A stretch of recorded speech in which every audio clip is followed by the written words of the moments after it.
এই যে এই যে অরিজিনাল সান্ডা এটা থ্যাংক ইউ দাদু দাদা যদি সৌদি না ছাড়তো এতদিনে তো কফিলের ছেলে এই যে অরিজিনাল সান্ডা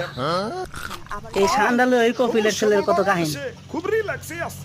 না আছে কফিলের যন্ত্রণা না আছে মরুভূমি এই সান্ডা এটা কপিলের ছেলের খাওয়ানো লাগবে আনন্দ আকাশে বাতাসে মন্ত্রী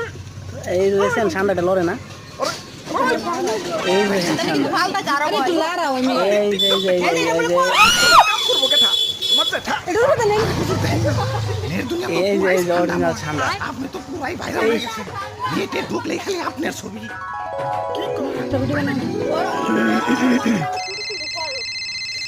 ঘুমাইতেছে গো এটা কাল লাগছে এই যে এই সান্ডা লাগে এই কপিলের ছেলে ভাগো এই যে মুখ দেখো কেমন লাগছে যেমন আচ্ছা ঠিক আছে করবো আমার কেন